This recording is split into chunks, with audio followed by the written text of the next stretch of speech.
अस्सलाम वालेकुम, कैसे हैं आप सब। उम्मीद करती हूँ खैरियत से होंगे इंशाल्लाह। रात को कुछ ऐसा हुआ जिसका हमने कभी ख़्याल भी नहीं किया होगा कि हमारे साथ कुछ ऐसा भी कभी हो सकता है। ना हमने कभी सोचा था कि इतना बुरा हमारे साथ होगा, और हमारे ज़हन में भी नहीं था, ना कभी हमने तसव्वुर भी किया था कि ऐसा कुछ हमसे कोई गलती ऐसी हो सकती है जिसका नुकसान इतना बड़ा हो सकता है, इतना बड़ा।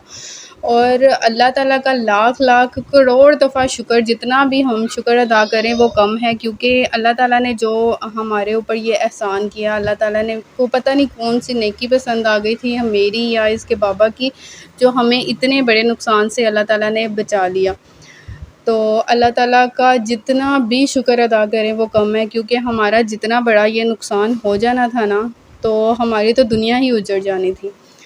तो हुआ क्या था ये मैं आपको बताती हूँ, मैं डिटेल से बताऊँगी। उससे पहले आप लोगों से एक रिक्वेस्ट करना चाहूँगी कि अगर आपने अभी तक चैनल को सब्सक्राइब नहीं किया तो प्लीज़ सब्सक्राइब कर लें। तो ये सिर्फ़ 1 सेकंड का काम है, ये रेड बटन को आप क्लिक कर दें तो सब्सक्राइब हो जाएगा। तो उसके क्योंकि इस तरह से हमारी हौसला अफ़ज़ाई भी होती है, और मेरा दिल भी चाहेगा कि आप लोगों के लिए व्लॉग बनाऊँ, आप लोगों के लिए अच्छे-अच्छे से कंटेंट लेके आऊँ। तो ये जो कंटेंट ये अल्लाह की तरफ से बन गया। इसका ये मकसद नहीं है कि मैं आपको ये एक मुझे कंटेंट मिल गया और वीडियो मिल गई है जिससे मेरे व्यूज़ आ सकते हैं, या ऐसा कोई मेरा मकसद नहीं है कि मैं ये आपको शेयर इसलिए नहीं कर रही। मैं इसलिए कर रही हूँ ताकि आइंदा अगर आप लोगों के साथ भी ऐसा कभी कुछ होता है, अल्लाह ना करे किसी के साथ ऐसा हो, मैं नहीं चाहती किसी के साथ भी ऐसा इतना बुरा हो किसी के साथ। तो इसलिए मैं आप लोगों से शेयर कर रही हूँ ताकि आप आइंदा के लिए, हमेशा के लिए आप मुहतात रहें। जिस तरह से हमारे साथ ये होने वाला था, अल्लाह ने बहुत बचा लिया। और अभी मैं आपको पूरी डिटेल बताती हूँ कि हुआ क्या था, क्या नुकसान होने से हम बच गए।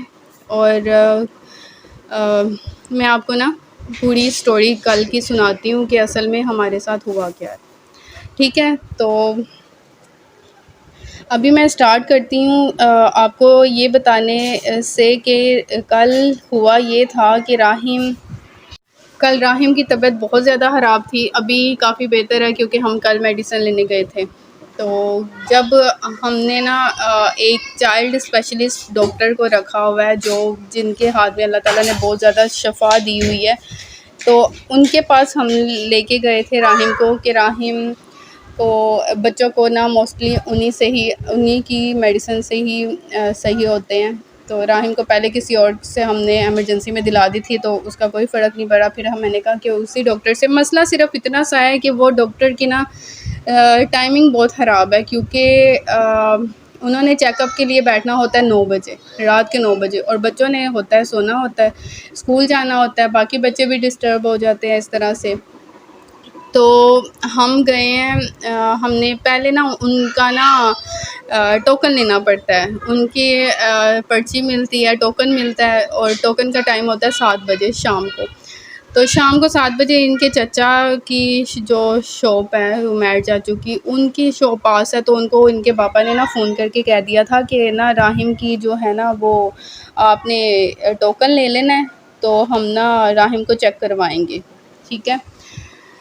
तो राहिम की उन्होंने टोकन ले लिया। फिर जब हमें टोकन मिला है तो उसका टोकन नंबर था 21 नंबर था। तो उसका 21 नंबर पे हमने चेकअप करवाना था। तो वो तकरीबन टाइम, एक दूसरी बात ये भी है कि डॉक्टर को इतना टाइम लगता है, एक पेशेंट पे डॉक्टर 10 मिनट लगा देते हैं। मैं आपसे स्क्रीनशॉट शेयर करूँगी क्योंकि डॉक्टर का चैनल भी है, वो क्लिनिक का चैनल है, सॉरी।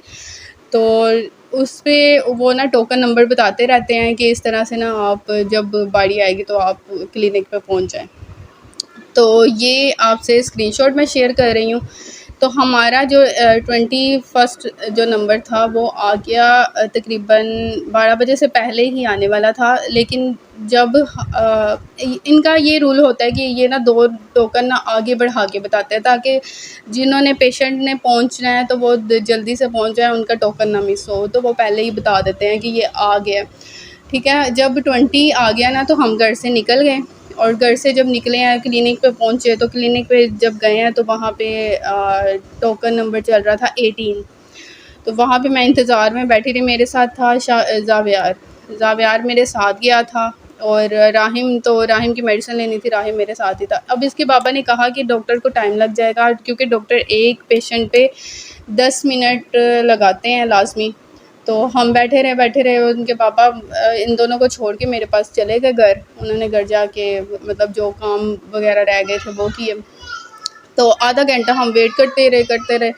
तो जब 20 आया, 20 पे भी टाइम लगा, 10 मिनट लगे। तो आधे घंटे बाद हमारा बारी आ गई थी। फिर हमने चेक करवाया, राहिम को चेक करवाया, तो फिर घर की तरफ रवाना हुए। उसके वहाँ पे ना मेरे पास मोबाइल नहीं था। मैं अपना मोबाइल घर छोड़ के गई थी। एक गलती मुझसे ये भी हुई, वरना मैं वहाँ का व्लॉग भी आपसे शेयर कर लेती थोड़ा सा। मैं वहाँ पे बैठ के सोच रही थी कि थोड़ा सा व्लॉग यहाँ पे शूट कर ही लेती। तो खैर मोबाइल मेरा घर था। इसके पापा वैसे टाइम से आ गए। जब 20 नंबर चल रहा था ना, तो वो आ गए।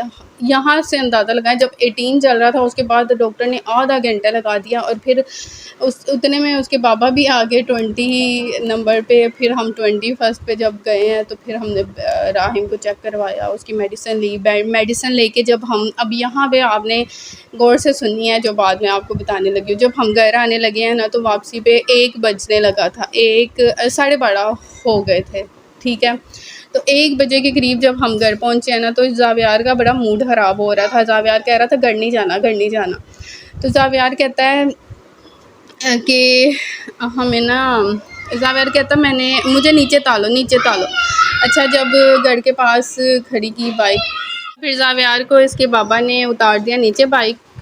तो शावीर भी हमारे साथ था। जब दोबारा इसके बाबा आए थे ना, तो शावीर को अपने साथ बाइक पे बिठा के ले आए थे। उन्होंने कहा कि शावीर को भी अगर चेकअप करवाना है ना, तो करवा लो, ठीक है। तो शावीर भी हमारे साथ था वापसी पे, यानी 3 बजे हमारे साथ थे, और मुआज़ घर में ही था। तो शावीर ने कहा, ज़ावियार का मूड ख़राब था। ज़ावियार नीचे उतरा है बाइक से, जब उतारने लगे हैं इसके बाबा, तो शावीर ज़ावियार को कहता है, ज़ावियार आओ हम ना रेस लगाते हैं, ठीक है। तो ज़ावियार और शावीर ना थोड़ा सा आगे भागे हैं घर से ना। इसके बाबा ने कहा कि आप अंदर चलो और मैं बच्चों को पकड़ता हूँ, ठीक है। वो रेस लगाने लग गए। यहाँ पे मेरे ना हाथ कांप रहे हैं।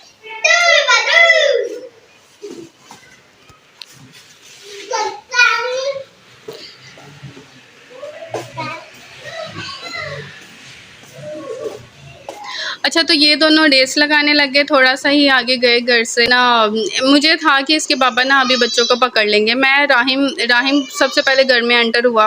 अपनी मेडिसिन वगैरह उसके हाथ में ही थी। ये है उसकी मेडिसिन, ये राहिम की मेडिसिन है, ये राहिम की मेडिसिन है। तो ये राहिम मेडिसिन लेके जल्दी से ऊपर आया कि राहिम ने कहा कि मामा मैं ना मेडिसिन खुद पी लेता हूँ। तो मैंने कहा नहीं आप ज़्यादा ले लोगे, मैं आपको आके देती हूँ। मैं इसके पीछे ना जल्दी से आ गई, और मुझे था कि ये इसके बाबा ना दोनों बच्चों को अंदर जैसे हमेशा करते हैं, बाइक के साथ बच्चों को भी पकड़ लेंगे। तो खैर इन्होंने ना, मैं ऊपर आ गई, और राहिम को मैंने पूछा, राहिम आपने कहा था मैंने रस खाने हैं, तो मैं आपको रस दे दूँ। तो मैं ना इस साइड पे मतलब हो गई। ये शावीर भी ऊपर आ गया। उतने में शावीर को भी मैंने कहा, शावीर आपने खाना खाना है? तो शावीर कहता हाँ मैं भी खाऊंगा। तो शावीर को मैंने फिर दिए रस के साथ ना मैंने दूध दे दिया, और रस और दूध खाने ना ये दोनों बैठ गए। जब मैं किचन में खड़ी हुई थी ना दूध डालने के लिए कप में, तो मेरे साथ ऐसी अजीब सी ट्रेजेडी हुई कि मुझे लगा जैसे मेरे ना पीछे किसी ने कुछ फेंका है। मेरी शर्ट के पीछे ना किसी ने कुछ ना कोई चीज़ गिरी है, और आवाज़ भी आई उसकी। लेकिन जब मैंने नोट किया तो कुछ भी नहीं था, ना छिपकली ना कुछ, ना कोई मतलब कोई कीड़ा वगैरह, कोई कुछ भी नहीं था। खैर मुझे उस वक़्त भी अजीब लगा। मैंने कहा ये क्या हुआ मेरे साथ, मुझे नहीं समझ आई। खैर मैं फिर भी अपनी ना कमीज़ देखती रही, झाड़ती रही, नहीं समझ आई मुझे। तो मैं फिर आई हूँ अंदर, इनको दस्तरखान, यहाँ पे दस्तरखान लगा के दिया। अच्छा, सब्ज़ी वाला आया था गली में, तो मुझे ना टमाटर की ज़रूरत थी, तो बच्चे इसलिए मुझे बता रहे कि सब्ज़ी वाला आया। खैर मैं आगे यहीं से स्टार्ट करती हूँ। वो दोनों बच्चों को ना मैं खिलाने लग गई रस और दूध। अच्छा, इसके बाबा भी आगे ऊपर। मैंने उनसे पूछा, ज़ावियार को आपने अंदर कर दिया? कर दिया था? कहते हैं हाँ अंदर कर दिया था। तो मज़ाक के तौर पे जैसे नॉर्मली बताते हैं बता दिया। अच्छा फिर मैं हमेशा से ऐसे होता है जब भी ज़ावियार आता है ना बाज़ार से तो नीचे अम्मी के पास अम्मी के कमरे में चला जाता है। अच्छा मेरे तो जहन में ये है कि आज इतना मोटा मोटा इतना अजीब सा लिख रहे हो, क्या हो गया राइटिंग को आपकी?